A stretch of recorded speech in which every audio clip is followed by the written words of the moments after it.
endine Decora, nüüd on siis siin ruumides Ruug. Ja kui päris aus olla, siis ma olen siin esimest korda ja muljet avaldav. Tartus minu teada varem Ruugi ei olnud ka ja need ruumid on nagu mega suured siin, et see mööblivalik on ulme ja siin on veel teine korrus ka, kuhu ma lähen kohe viskan pilgu peale, mis seal toimub. Ma ei olegi nii suurt poodi, mööblipoodi küll Tartus küll näinud mitte. Ja siuke täitsa teistsugune kaup, näiteks see tool. Sott 39. Ma ei tea, kuhu see sobiks, aga ta näeb väga äge välja. Köögitoolid. Ja see on tõesti äge. Või siuke laud.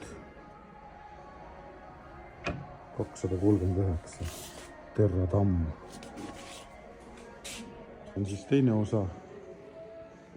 Ma isegi ei mäleta, mis siin kunagi varem oli, aga siin on peeglite valik täitsa. Tummine mingi lamp.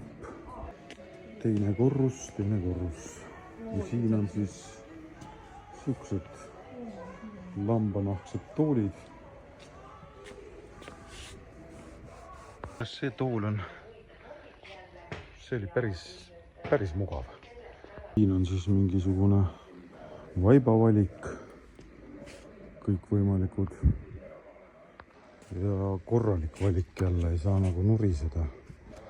Hinnad on sellised, mulle need hinnad hetkel ei ütle midagi. Sina seda postitust vaatad, siis võib-olla jagad seda biiti väheke rohkem, aga jah, sihuke vaip. Siis mingi selline, oi. Vot see on pehme alles. Wow. Üks on veel siin all. Need on küll nii mõnusad pehmed, et seal peal tiksuda oleks päris äge. Mis siin veel on? Siin on veel mingisugune siukene huvitavates värvides diivan. 750 eurtsi. Fanside toolide juures jälle tagasi ja jah, ütleme niimoodi, et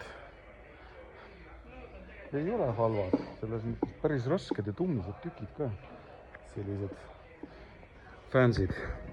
Aga jah, kirjuta kommentaaridesse, kas sa oled juba Ruugis käinud siin Tartus ja kas Tallinnas on suurem või kus ta, ütleme, see pood veel Eestis positsioneerib ennast, pane alla kommentaaridesse.